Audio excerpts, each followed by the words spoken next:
La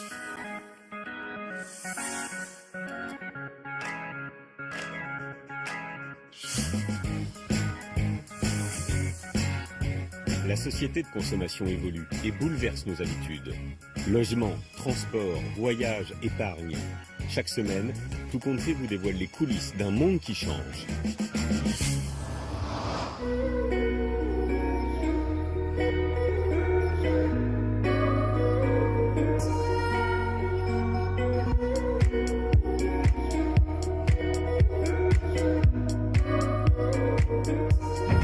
Bienvenue à tous, ravi de vous retrouver pour ce nouveau numéro de Tout compte fait, consacré aujourd'hui à l'une des grandes problématiques du moment.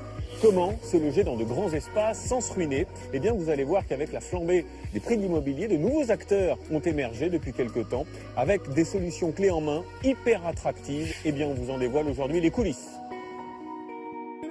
Enquête sur les nouveaux marchés des extensions de maisons. Des professionnels spécialisés proposent désormais d'agrandir son logement avec une pièce en plus. Alors comment choisir? La promesse est-elle toujours tenue?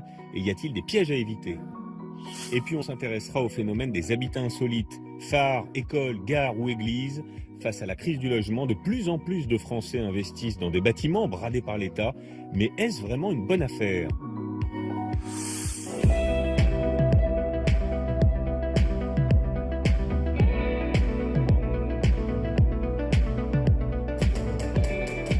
J'essaye de me placer entre vos clous. C'est une question, on le sait, que se posent beaucoup de Français. Comment gagner de l'espace et agrandir son logement? Avec la flambée des prix de l'immobilier, évidemment, tout le monde n'a pas les moyens aujourd'hui de déménager. Et bien face à cela, des professionnels comme ici proposent désormais une pièce en plus pour sa maison, pour son appartement, et cela pour seulement quelques milliers d'euros. C'est devenu, vous allez le voir, un énorme marché. Certains proposent désormais des kits clés en main pour faire soi-même. Alors y a-t-il des pièges à éviter? Comment choisir? Y a-t-il des arnaques? Et les tarifs affichés sont-ils toujours respectés? C'est une enquête signée Caroline Dibol. Dans les Yvelines, cela fait 2 ans qu'Émilie, assistante sociale, et Christophe, responsable de magasin, sont propriétaires de cette maison de plein pied. Quand ils l'ont achetée, ils n'avaient qu'un enfant, Raphaël, 6 ans. Même toi, Raphaël, là. Tiens. Puis leur deuxième fils, Guillaume, est arrivé, et la famille s'est vite retrouvée à l'étroit.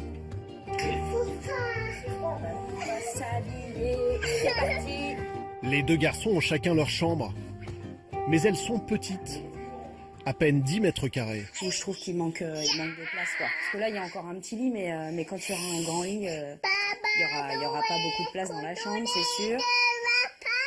Et du coup, c'est sûr qu'ils investissent le salon. Alors pour être plus à l'aise, Allez, Raphaël. La famille a choisi d'agrandir sa maison au lieu de déménager encore une fois, grâce à une méthode innovante mise au point par une entreprise du BTP. Après le départ des enfants à l'école, les travaux peuvent reprendre sous le toit de la maison afin d'installer un étage supplémentaire.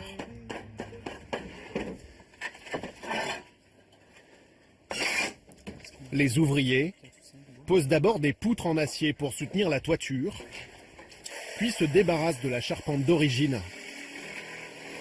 Avec cette méthode, les combles de toutes les maisons individuelles deviennent exploitables, même celle-ci.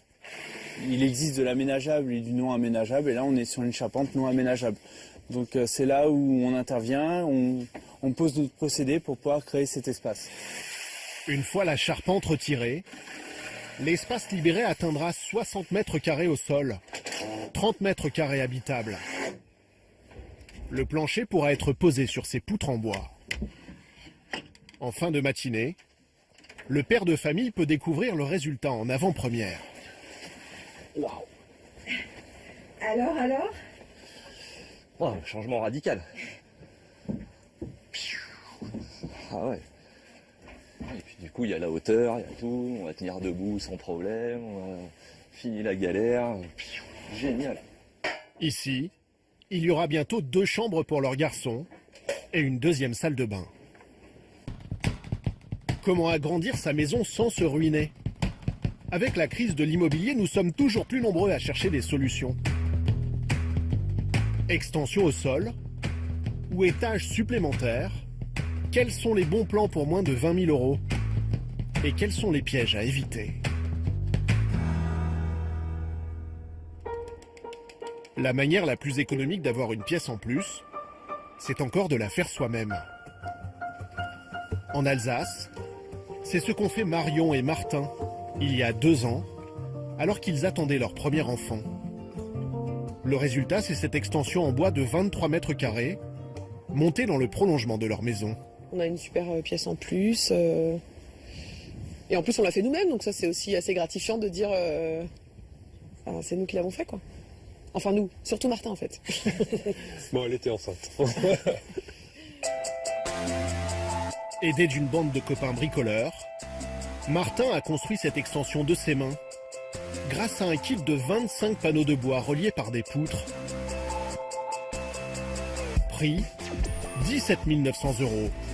Aujourd'hui, le couple dispose d'une vraie pièce en plus, directement connectée au reste de la maison. Il suffit de passer cette porte, une ancienne fenêtre, pour y accéder. Batterie, guitare, canapé lit. T'aimes bien jouer sur la batterie de papa? L'extension est un espace en plus utilisé par toute la famille, y compris par le petit Robin, 2 ans. Allez, les cymbales et tout. Hop. Là, en fait, on était sur une dalle qui était à côté du potager. Donc là, on est dehors. Les guitares sont accrochées sur l'ancien mur extérieur de la maison.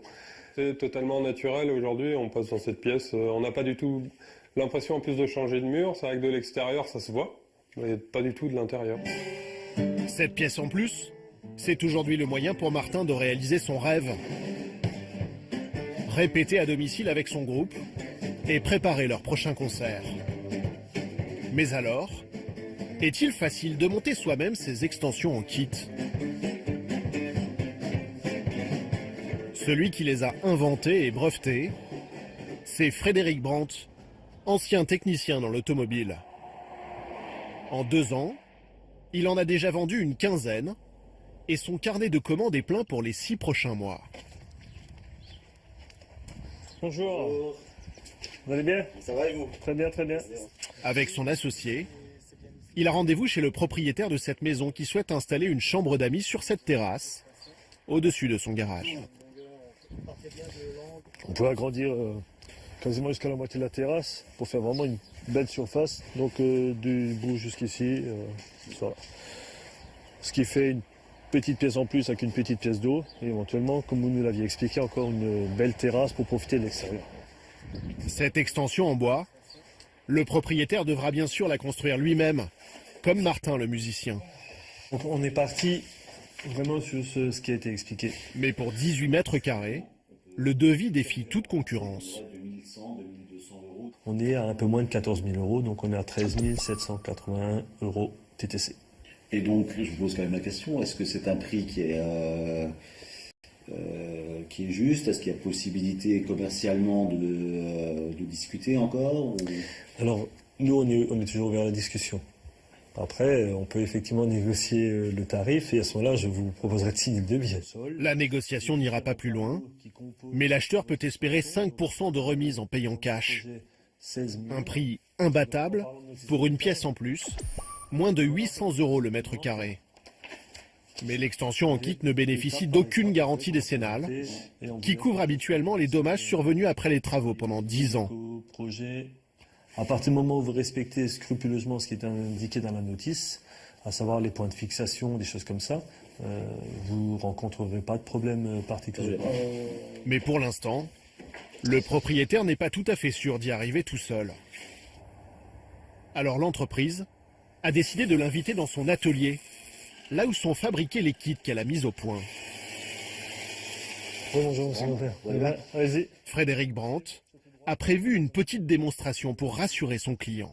Ici, on a symbolisé la semelle sur votre dalle, et ensuite on viendra fixer dessus la semelle qui va accueillir le kit. Les murs, ce sont ces panneaux de 1,25 m de large et de seulement 70 kg. Pas de ciment, pas de truelle, une simple visseuse suffit à les fixer au sol. Donc vous voyez, si on devait maintenant comparer ça à de la maçonnerie, jamais vous pouvez monter aussi rapidement le mur. C'est toujours pareil, on plaque en bas, on plaque de côté, c'est vraiment pas compliqué. L'extension témoin est montée tel un Lego en 20 minutes.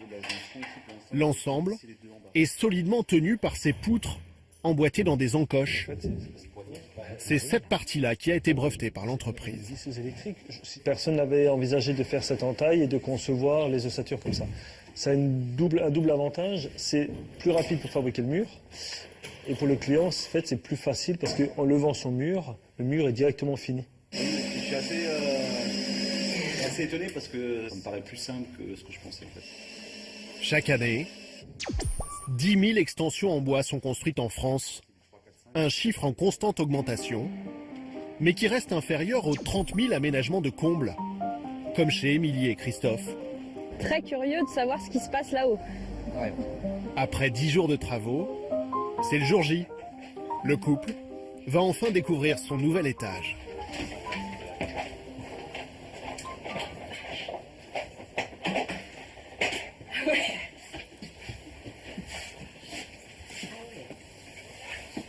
Impressionnant. La charpente d'origine à gauche a disparu, laissant la place à ce bel espace pour leurs enfants. Émilie s'y voit déjà. Là, c'est la salle de bain, du coup, la future salle de bain avec le Velux. Là, ce sera le Velux du palier. Là, ça sera l'escalier. Et là, du coup, la chambre de Guillaume. C'est quand même habitable jusque-là, quoi. Donc il y a 1 mètre, un peu plus de perdu, entre guillemets, et encore, qui est quand même vivable, surtout pour les enfants, il n'y a pas de problème, quoi. Mais le plus incroyable, c'est que ces mètres carrés en plus ne leur ont en fait rien coûté, grâce à la renégociation l'année dernière du crédit de leur maison. Les taux d'intérêt, très bas en ce moment, ont financé les travaux. Si on avait fait la renégociation de prêt classique sans intégrer de prêts travaux dessus, on aurait diminué nos mensualités. Et du coup, vu que là, on a intégré l'enveloppe, voilà, du coup, on se retrouve avec les mêmes mensualités de crédit par mois. Avec Voilà. d'un seul coup un étage en de plus. 30 mètres carrés habitable en plus.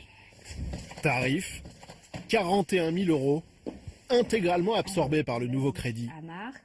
avec la perspective de faire une belle opération en cas de revente de leur maison. On l'avait acheté 285 000 € il y a 2 ans, un frais d'agence inclus.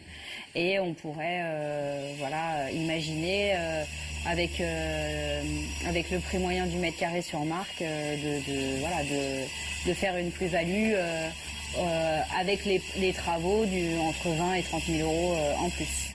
Valoriser son bien, pousser les murs, les Français sont toujours plus nombreux à se tourner vers les extensions à bas prix.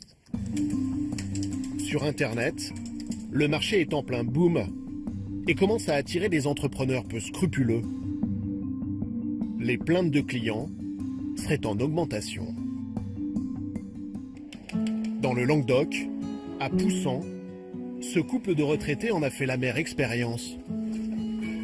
Il y a 2 ans, il s'est adressé à un constructeur local pour bâtir cette extension de 30 mètres carrés. Jean-Louis et Eliane voulaient en faire leur salle à manger. Problème, les travaux n'ont jamais été terminés et la pièce est aujourd'hui inhabitable. C'est un chantier puisque l'ossature au bois n'est pas finie à cause des malfaçons.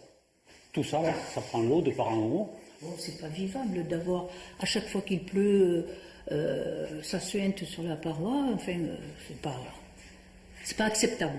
Donc la pose des menuiseries, là, qui sont trop hautes par rapport au carrelage. Dès le début du chantier, à l'automne 2014, tout est allé de travers. La pluie a inondé le plancher. Les tuiles ont été mal posées. La jonction avec la maison n'était pas étanche. À l'extérieur, le bardage est posé sans grand souci de la géométrie. Le couple comprend alors qu'il est mal tombé, choqué notamment par les conditions de travail des ouvriers, d'origine roumaine.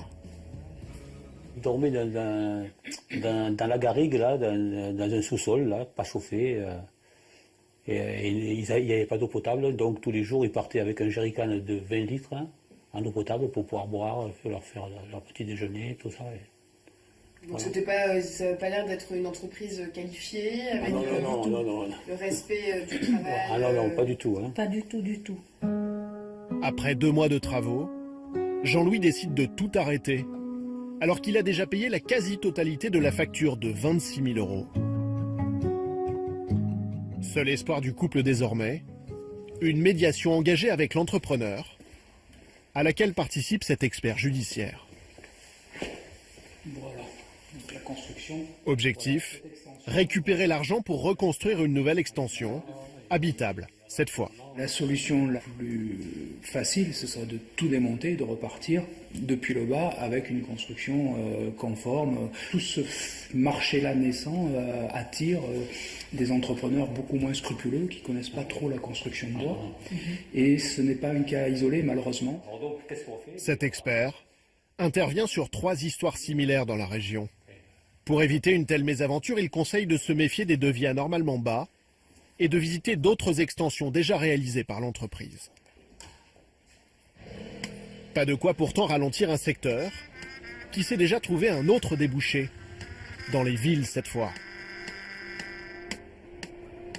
Seule solution pour trouver des mètres carrés, monter vers le ciel. Propriétaire de ce bâtiment en plein Paris, Yorgo, directeur artistique, s'est offert 2 étages supplémentaires. Là, il y a 3 ans, j'aurais été sur le toit de la maison, sur le zinc. Maintenant, c'est le salon qui est très agréable, avec une vue assez large, dégagée, avec l'église en face. Quand il a visité cette maison la première fois, Yorgo a tout de suite vu son potentiel au-dessus du toit. Avec l'aide d'un cabinet d'architectes, il se lance alors dans une surélévation en structure bois. 2 ans de démarches et de travaux. Pendant les travaux, c'est drôle parce qu'il y a pas mal de passages dans cette rue et les gens n'arrêtaient pas de s'arrêter, de regarder, de commenter. Aujourd'hui, ça se calme un peu, mais pendant la première année, même après la fin des travaux, tout le monde avait la tête en l'air. 200 000 € de budget pour 32 mètres carrés, soit 6 250 € du mètre. Imbattable en plein Paris, pour un intérieur fait sur mesure. Une pièce à vivre de 20 mètres carrés. Et juste au-dessus, une cabane sur le toit et une terrasse privative. Un vrai luxe dans la capitale. Je sais que j'avais le droit de monter jusqu'à 16 mètres. Là, on est à 11. Enfin, là, on est à 11. Donc, 5 mètres de plus quand même. Donc, c'est un étage en plus. Après, sans ascenseur, une maison de 4 étages, ça peut devenir fatigant. Acheté 260 000 € il y a 7 ans, sa maison est aujourd'hui estimée à 600 000 €.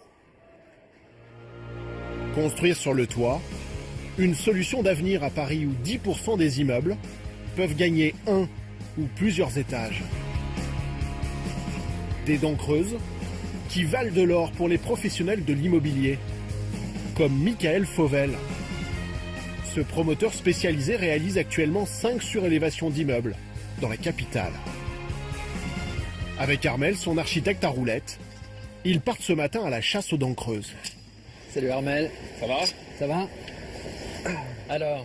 Avant d'envisager une surélévation, les 2 partenaires doivent lever un premier obstacle invisible à l'œil nu, comme sur cet immeuble. On voit qu'il y a un potentiel de surélévation puisqu'on a une dent creuse d'environ 1 étage.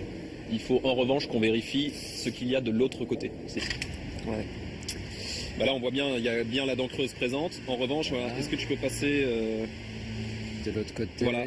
Alors là j'ai très peur parce qu'en effet on a le bâtiment côté rue Lévy qui est déjà assez proche. En fait on se rend compte que donc ça c'est le bâtiment qu'on voit en face de nous, mais en fait de l'autre côté, rue Lévy, on a un autre bâtiment avec des appartements qui semblent être traversants, ou du moins il y a des appartements des 2 côtés, côté rue et côté cour. Donc des vues principales. Bon, laisse tomber. Hein. Ils savent que l'immeuble voisin trop proche les empêcherait d'obtenir le permis de construire. Mais un peu plus loin, le duo a identifié une autre dent creuse, plus intéressante. C'est ce pignon, ce qui est important, donc c'est de savoir ce qui se passe dans la cour. Là on est dans un cadre idéal. C'est ce qu'on voit pas depuis la rue, de là où on est. Mais en fait, je me posais la question de voir si on avait encore une fois des vues arrière. Et en fait, on se rend compte que le pignon ici est complètement aveugle. Donc c'est assez idéal pour en effet venir combler cette dent creuse. Et une fois que cette dent creuse sera comblée, on pourra se poser la question de venir reformer l'ensemble de l'îlot. À 9 000 € le mètre carré dans le quartier, l'affaire pourrait leur rapporter gros. On peut partir sur 3 niveaux. On doit avoir des niveaux qui doivent faire peut-être 70 mètres carrés. Par rapport à d'autres études qu'on fait, c'est des projets qui font vraiment sens en termes de rentabilité, en tout cas. Quand une dent creuse est exploitable, commence alors le plus difficile. Convaincre les copropriétaires de vendre le vide au-dessus de leur tête. Comme pour cet immeuble, qui pourrait être surélevé de 2 étages, soit 200 mètres carrés. Michael Fauvel. Bonjour Monsieur Fauvel. Monsieur Zerdoun. Oui, bonjour. On y va? Allez, on y va. Dès son entrée, le promoteur va avoir ici une bonne surprise. Je passe devant. Hein. Merci. Alors là, on a le haut, là, le D'accord. Ah, il y a un peu de travaux ici. Hein. Oui. Le bâtiment est ancien et pas très bien entretenu.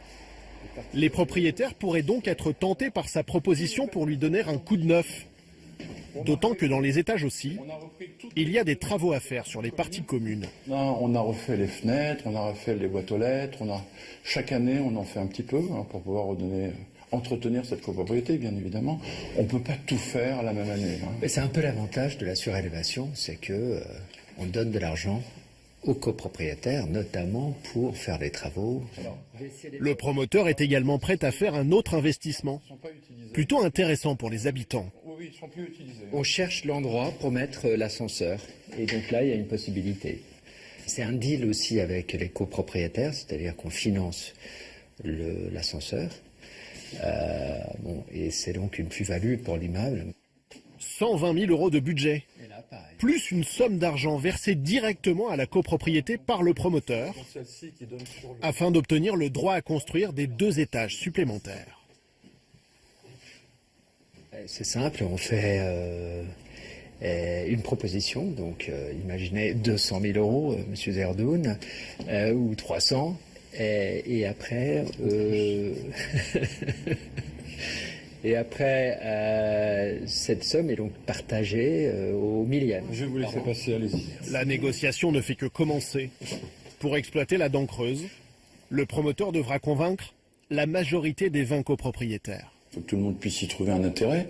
Si la copropriété a un immeuble beaucoup plus agréable, qu'en plus l'ensemble des travaux seront réalisés en conservant toute conformité, qu'on ait un ascenseur, qu'il y ait des reprises que nous n'avions pas envisagées, bien, et qu'on ait une somme relativement intéressante, je pense que ce serait probablement dans l'intérêt de la copro.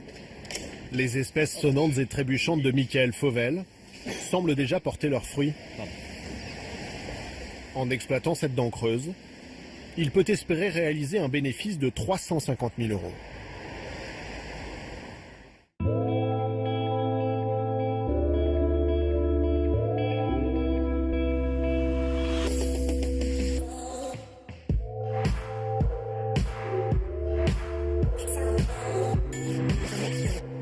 Devenir propriétaire d'un grand logement, c'est aussi, pourquoi pas, habiter dans un lieu insolite, comme ici, un ancien atelier, une église ou même une école. L'idée peut paraître saugrenue et c'est pourtant ce que proposent désormais des sites spécialisés. Les prix affichés, vous allez le voir, sont souvent beaucoup moins chers que dans les agences traditionnelles. Comptez par exemple 20 000 € seulement pour une église. Alors est-ce si simple ? Est-ce si rentable dans la durée? Qu'en est-il des travaux? Et comment éviter les arnaques? C'est Stéphane Jacques qui a mené l'enquête. Sur les côtes bretonnes, le phare de Kerbel dans le Morbihan s'est inventé une deuxième vie. Désormais, il ne guide plus les bateaux, mais il accueille des touristes. François-Xavier et Véronique, des Nantais, viennent y dormir ce soir, à 25 mètres de haut. Bonjour. Bienvenue au phare de Kerbel. Merci. On a de la chance, il fait super beau. Ah, il fait super beau, vous êtes bien tombé. Le maître des lieux, c'est lui, Daniel Géga. Cet entrepreneur du bâtiment a réussi l'improbable. Alors, je passe devant. Aménager le seul gîte en France perché en haut d'un phare. Alors là, on a 123 marches dans le phare, plus 2 dehors, et on est à 25 mètres de hauteur. Il faut être sportif, hein. Après l'effort, la récompense. Oh bah il fait bon.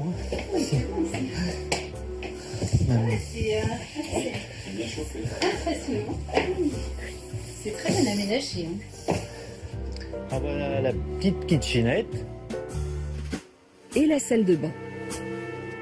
Et c'est très joli. Pour dormir, un canapé convertible. En haut d'un phare, chaque mètre carré compte. Alors Daniel a dû faire preuve d'inventivité. Alors là c'est le plancher levant. Grâce à lui, Daniel va récupérer les 2 mètres carrés de l'escalier. Là vous avez réussi à maximiser l'espace. Voilà, on arrive à avoir pratiquement 20 mètres carrés utilisables. Ce qui fait un beau petit studio. Petit par la taille, mais grandiose par la vue. C'est splendide. Face à eux, la Bretagne, à 360 degrés. Et donc vous verrez Belle-Île en face. On voit bien Belle-Île et Groix qui est derrière Gave. Ouais. C'est sécurisé, vous pouvez y aller, hein, pas de souci. C'est 25 mètres vue d'en bas, mais beaucoup plus haut vue d'en haut. C'est la première fois qu'on va passer une nuit dans un phare. Et je pense qu'on aura un peu l'occasion dans notre vie. Un luxe qui a un prix, 600 € la nuit. Pour reconvertir ce phare en gîte, Daniel a dû le transformer radicalement. Car au départ, il était inhabitable.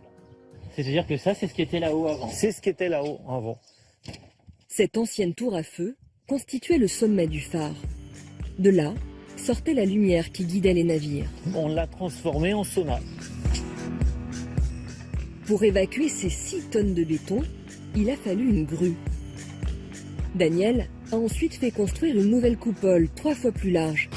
Le phare de Kerbel est ainsi devenu habitable. C'est dans cette maison que vivait l'ancien gardien. Daniel l'a également transformé en gîte. 300 000 € à l'achat, plus 300 000 € de travaux. Au total, le phare de Kerbel lui a coûté 600 000 €. Un investissement qu'il ne regrette pas. Est-ce qu'aujourd'hui, vous rentrez dans vos frais? Oui, parce que les locations marchent bien. On est complet à peu près à 95% tous les ans. Ça fait 7 ans. Depuis, l'investissement de Daniel a été entièrement rentabilisé. Acheter un lieu insolite, de plus en plus de Français y pensent.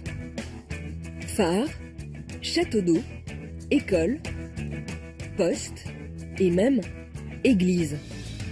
De nombreux bâtiments publics ou religieux sont en vente, car l'État ou l'Église n'ont plus les moyens de les entretenir. Est-ce l'occasion de faire de bonnes affaires? Comment ces sauveurs de patrimoine réussissent-ils à donner une seconde vie à ces lieux?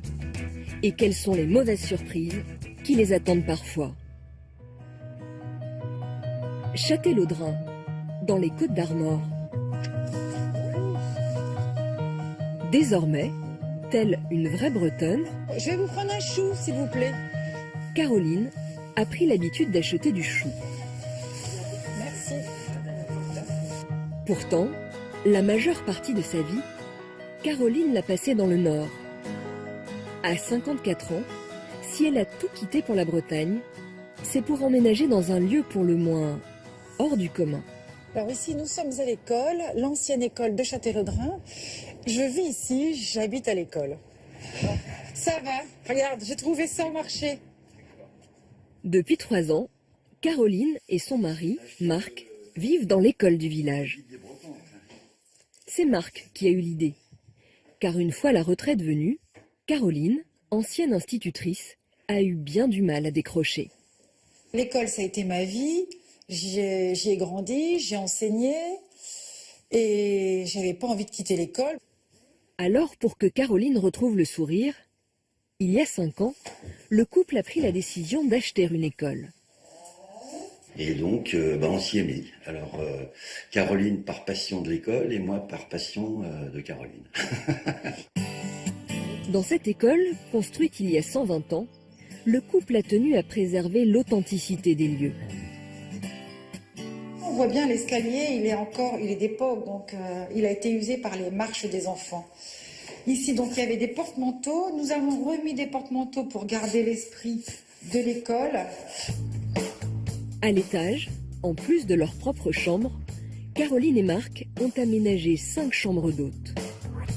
Chacune d'elles rappelle une discipline, jusqu'à la désuète morale.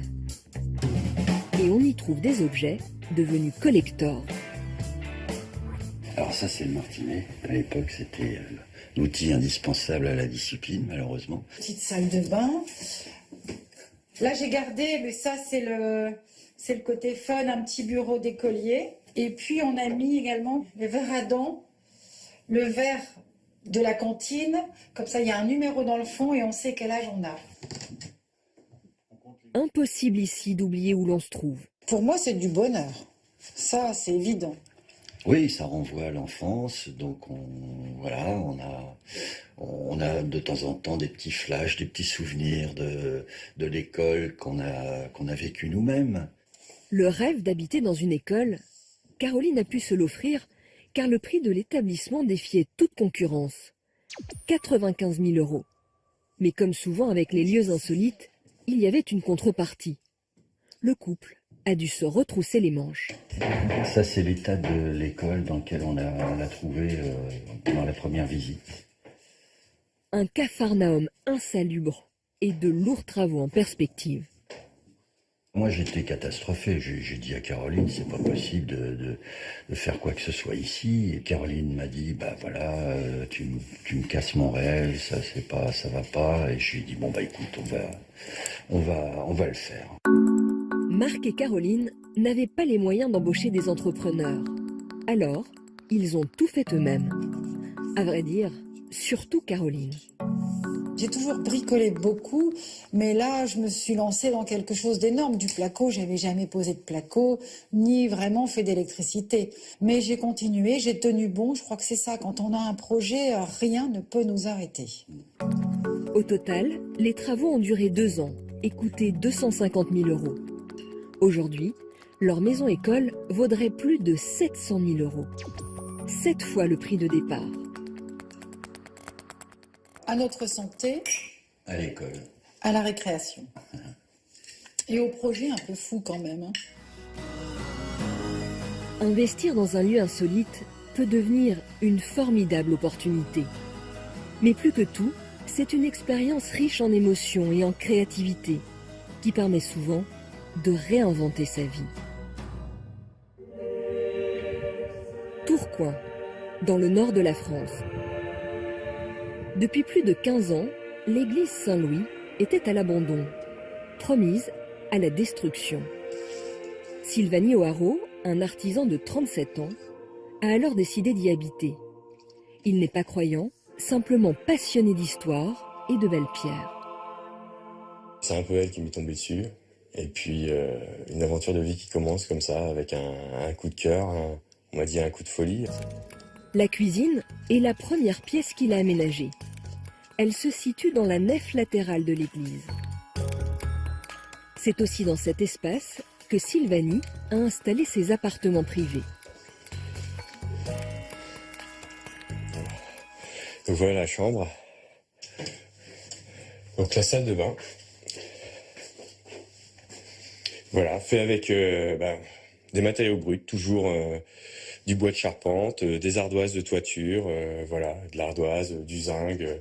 On a même recyclé des vannes de radiateurs, ces vannes qui étaient autrefois pour le chauffage dans l'église, pour la robinetterie. À chaque fois qu'il sort de chez lui, Sylvanie arrive au beau milieu de l'église. Dans cet espace monumental, il a aménagé 1000 mètres carrés d'atelier. Car comme Jésus, un peu plus vers toi. Sylvanie est charpentier.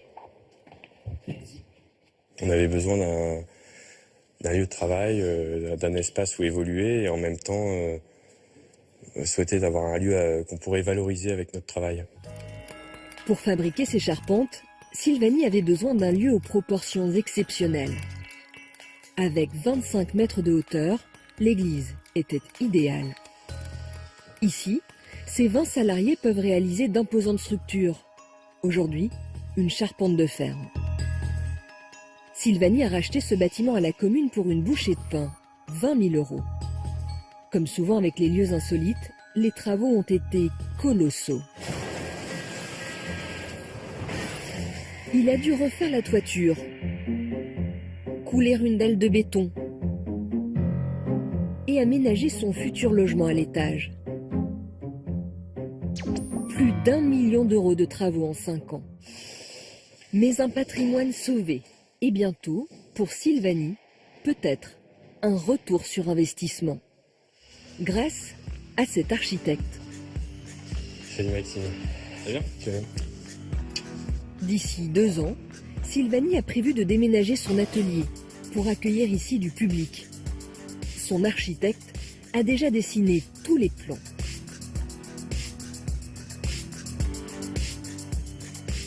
Nous avons aussi une salle événementielle dans laquelle nous sommes, une petite de 90 mètres carrés. Au rez-de-chaussée, nous allons avoir un bar qui va s'ouvrir sur l'espace public de la nef. Dans l'autre aile, des bureaux loués à des artistes et des artisans. Et tout en haut, dans le clocher, une chambre d'hôte suspendue dans le vide. Oui, le but, c'est vraiment de remettre le public dans cet édifice qui est au cœur du quartier. En attendant, les habitants qui vivent près de Saint-Louis ont déjà commencé à se réapproprier l'espace. Comme Thomas, 11 ans. La lampe, je vais la monter avec l'autre si tu veux. Bah, ça va, ça me dérange pas. C'est bon?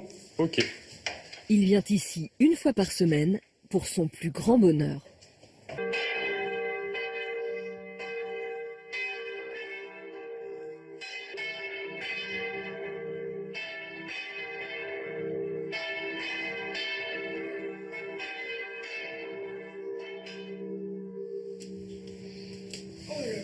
Qu'est-ce que tu ressens, Thomas, à chaque fois que tu fais sonner les cloches? Oh bah, c'est magique.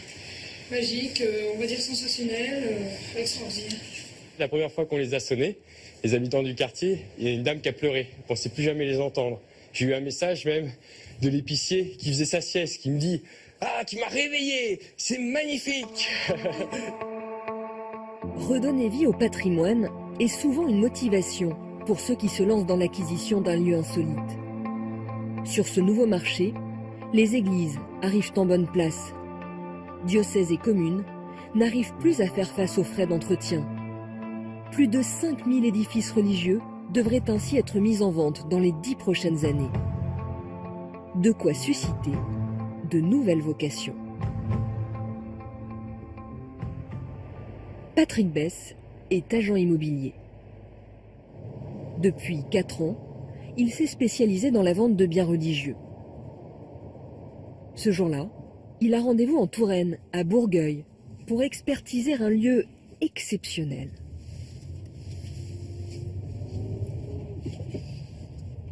Tout ça en bon état, hein. Très très bon état. Voilà le corps principal. Une superbe bâtisse vieille de 3 siècles. Bonjour Richard. Bonjour. Richard Heinrich est architecte. Ça va. Belle journée, hein. Belle journée pour visiter. Hein. Il est spécialiste des monuments anciens et doit conseiller Patrice dans son expertise. Car l'opération s'annonce complexe. Ce n'est pas une simple abbaye qu'il faut vendre, mais ce vaste ensemble composé de plusieurs bâtiments. Ici, ce qui se vend, c'est le château abbatial, donc ce bâtiment, et à côté l'abbaye du XIIIe siècle, et en continuité les jardins en terrasse, dans lesquels notamment Ronsard s'est promené.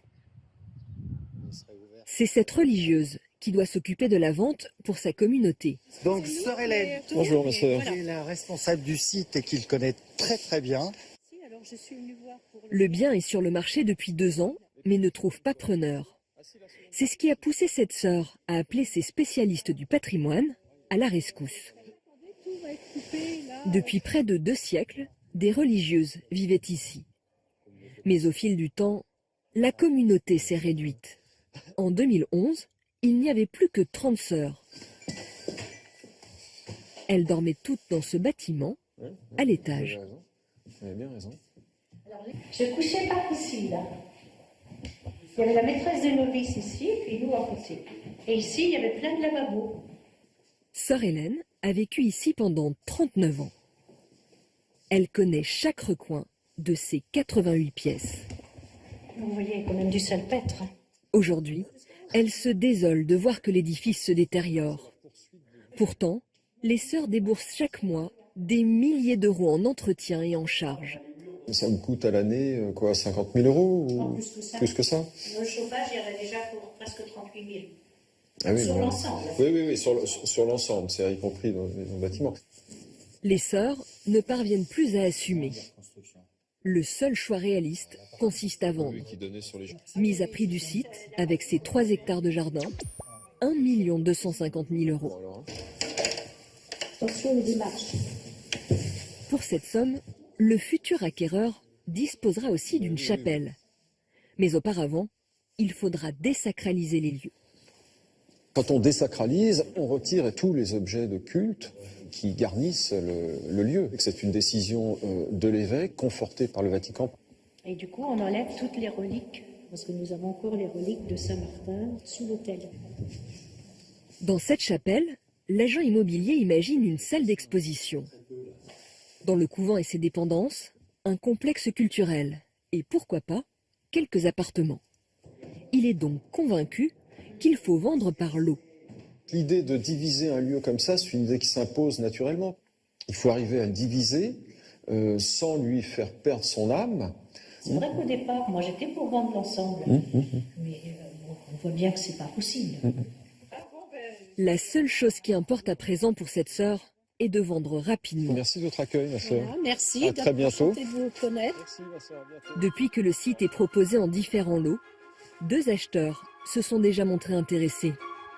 Ils ont senti tout le potentiel de ce lieu chargé d'histoire. Des églises sont déjà devenues des boîtes de nuit ou des hôtels. Des réhabilitations spectaculaires qui cachent pourtant parfois des déconvenues. Dans les Pyrénées-Atlantiques, il est arrivé une drôle de mésaventure à Gilbert Lousteau. Il y a 20 ans, ce passionné de train a racheté la gare de son village natal, Gurmançon. Il l'a entièrement réaménagée en une coquette maison de 75 mètres carrés.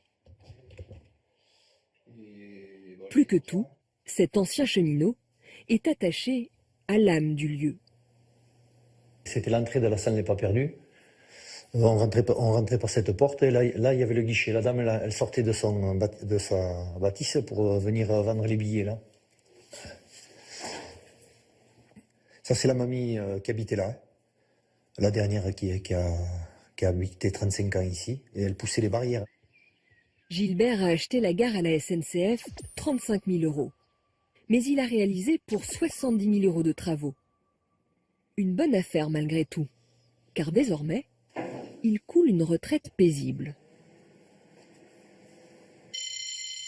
Enfin, il coulait, car depuis 1 an et demi, plusieurs fois par jour,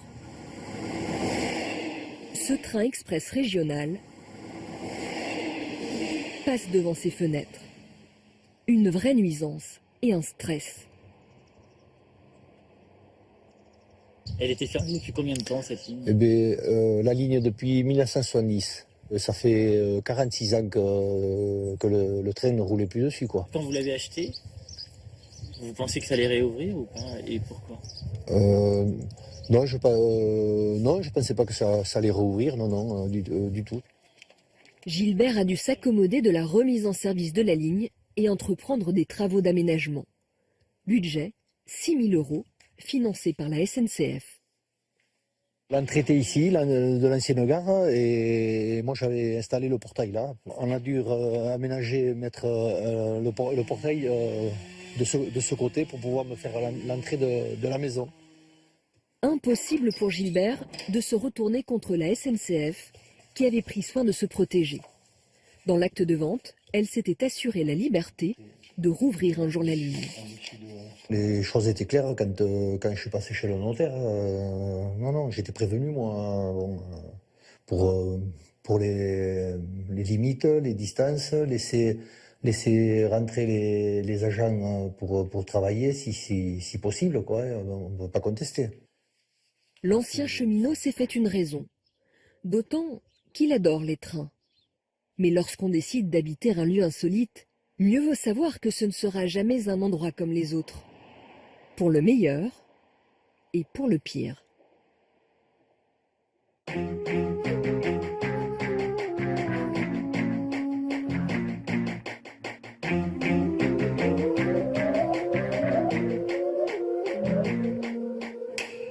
Voilà pour ce grand reportage qui vous donnera peut-être, qui sait, des idées pour un prochain investissement immobilier. Merci de votre fidélité, c'est la fin de ce nouveau numéro de Tout compte fait. On se retrouve évidemment très vite sur France 2 et d'ici là, n'oubliez pas, restez curieux. Bye bye.